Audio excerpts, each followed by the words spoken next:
초유의 사태라. 한국전력이 부도난다. 뭐 공기업이 솔직히 부도가 날 리는 없겠죠. 예, 부도가 날 리는 없을 거예요. 그렇지만 부채 한도가 너무 높아서 예, 이러지도 저러지도 못하는 최악의 상황을 맞을 수는 있습니다. 최악의 상황. 충분히 그것은요 생각할 수 있는 시장입니다. 생각할 수 있는 거예요.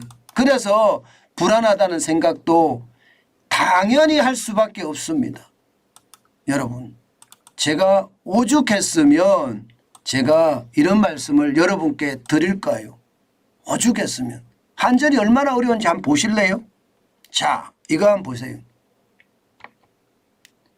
6년간, 앞으로 6년간입니다. 예, 2022년부터 6년간입니다. 이자 비용입니다. 27조 472억 원입니다. 너무 천문학적인 숫자죠. 진짜 너무 천문학적인 숫자예요. 세상에 뭐 이런 일이 생길까 싶을 정도로 말입니다. 예, 실질적으로 한번 볼까요? 좀 구체적으로 보면 여러분들도 진짜 깜짝 놀라실 거예요. 이거 보세요. 1년에 말입니다. 이자만 2022년은 약과입니다. 2조 8,185억 원인데 이것도 약과예요. 2023년 4조 3,922억 원이죠. 예, 이게 2024년 2025년 똑같습니다. 2026년에는 5조 1,444억 원이고요. 예, 2027년에 가서야 조금 줍니다. 5조 1,035억 원으로. 야, 뭐 이거는 뭐 이자 폭탄이라고 해야 되나요? 아니면 이걸 도대체 우리는 뭐라고 불러야 될까요? 예, 이건 뭐라고 불러야 될까요? 진짜 미친 짓이다 이런 생각밖에 안 듭니다. 이게 말입니다. 전력 산업의 전력 수급 계획을 짭니다. 예, 이게 짤 때 보면 5년 단위 예, 이렇게 쭉쭉 짜가거든요. 예, 1년에 들어서서 5년 단위로 짭니다. 그런데 이 전력 수급 계획을 보면 문재인 대통령 당시 예, 문재인 정권 당시에 보면 이게 신재생 에너지 비중을 굉장히 많이 높여놨어요. 예, 반면에 원자력 비중은 점점 줄여놨고요. 그러면 여러분 원자력은 한전 입장에서 싸게 살 수가 있습니다. 예, 그러나 신재생 에너지는 비싸게 살 수밖에 없어요. 비싸게. 심지어 말입니다. 지금 신재생 에너지라고 이야기하는 예, 태양광이나 풍력이나 조력 여기에 규모를 보면 원자력 발전의 규모보다 많다고 이야기할 정도예요. 다시 말해서 전국에 들판, 야산에 뭐 태양광이 많이 깔려 있다는 뜻입니다. 그렇게 되면 여러분 한전 입장에서는요 이거 안 살 수 없거든요. 예, 가격을 떨어뜨린다? 떨어뜨릴 수도 없어요. 이게 우리나라는요 기본적으로 여론 정치가 굉장히 강하고요. 포퓰리즘이 워낙 심하기 때문에 예, 이게 표 떨어진다고 생각하고 안 합니다. 그러면 앞으로도 계속 비싼 전기를 사야 돼. 비싼 전기를. 반면에 원자력은 자꾸 키워봤자 예, 오히려 말입니다. 예, 이게 뭐라고 해야 되나요? 감산을 해야 돼요. 감산. 전기를 더 많이 생산할 수 있는데 싼 전기를 예, 계속해서 감산해야 되는 그런 어처구니 없는 사태가 지금 터진 겁니다. 그러니까 이게 부채가 계속 늘어날 수밖에 없고 부채가 늘어나니까 이자 비용이 천정부지로 올라갈 수밖에 없는 겁니다. 지금 보세요. 부채가 얼마나 늘어나는지. 지금 2022년에 예, 기업 부채 비율이 459%입니다. 그래서 192조 예, 8천억 원이죠. 올해는 205조 8천억까지 올라갈 겁니다. 200조가 넘어설 거예요. 한 기업의 부채가 200조를 넘어서 205조 8천억 원. 그래서 부채 비율이 577%. 기업도 아니죠. 기업도 아닙니다. 제가 한전을 저희 아버지께서 나오신 데라서 제가 막 함부로는 못하겠지만 워낙 말입니다. 관리를 못해서 여러분 보세요. 577%면 기업이라고 해도 이런 기업은 없지요. 이런 기업은. 2024년에는 505%, 216조 8천억 원. 2025년에는 469%. 그런데 부채는 늘어납니다. 220조 9천억 원. 2026년에 가서야 부채가 좀 줄어듭니다.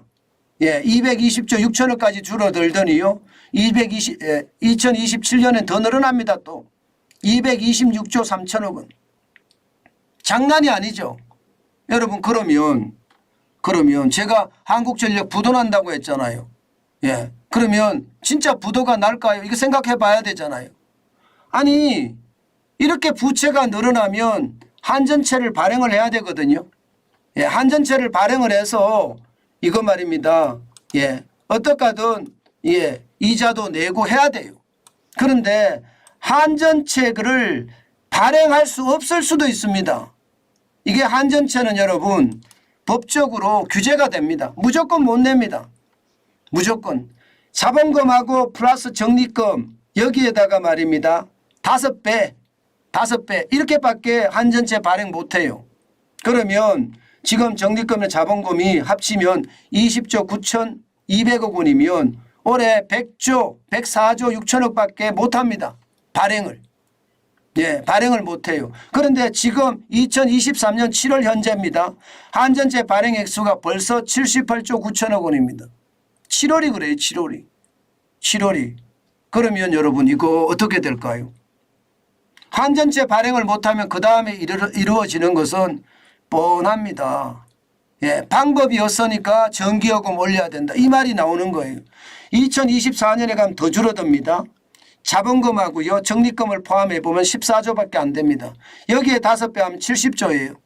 70조면 여러분도 알다시피 올해 104조 6천억 원을 채권을 발행했는데도 지금 부채비기다 이런 얘기 나오고요.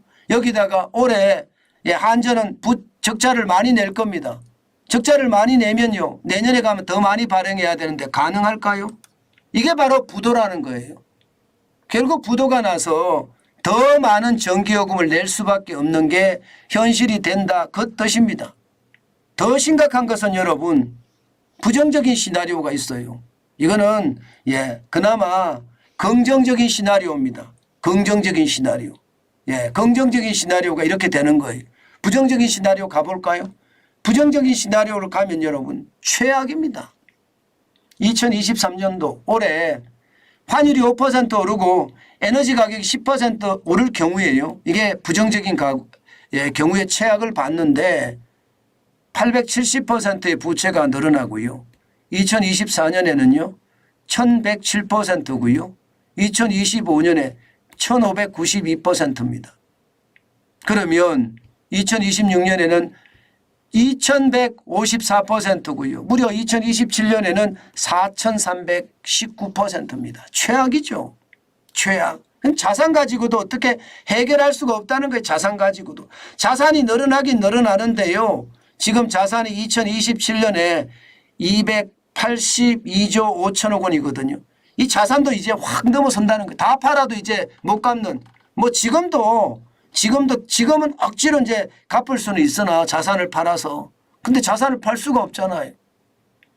이런 것을 보면 여러분 국가 백년 대계라는 게 이게 함부로 이게 손을 대는 게 아니거든요.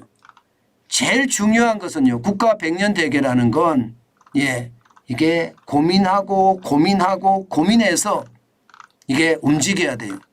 함부로 말입니다. 백년 대계를 흐릿 뭉개버리고 다시 만드는 것. 이것은요. 나라가 누란 지위로 갈 수 있다는 뜻입니다. 사상 누각이 되거든요. 그동안 많은 대통령들이 어떤 전력산업 계획이라든가 또 경제활동 계획이라든가 차분차분 잘 가까워왔던 것이 한 방에 날아갔다는 뜻이에요. 지금 말입니다.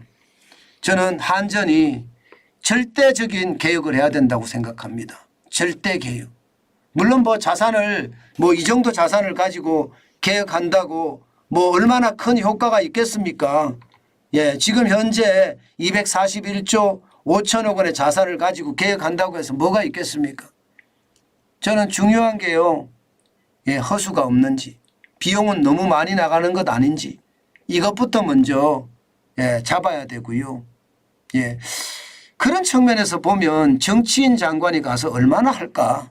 그냥 한전 사장이라는 직을 누리기만 하지 않을까? 저는 솔직히 좀 그런 걱정도 됩니다. 한전이 환골탈태라고 하죠. 저는 그렇게 돼야 된다고 생각합니다. 그것만이 예, 우리가 전기요금을 더 적게 낼 수도 있고요. 또 세상을 더 아름답게 살 수도 있는 요소라고 생각합니다. 지금처럼 이렇게까지 올라가는 것은 어쩌면 말입니다. 굉장한 충격파가 가져올 거다. 그런 생각 저는 많이 할 수밖에 없습니다.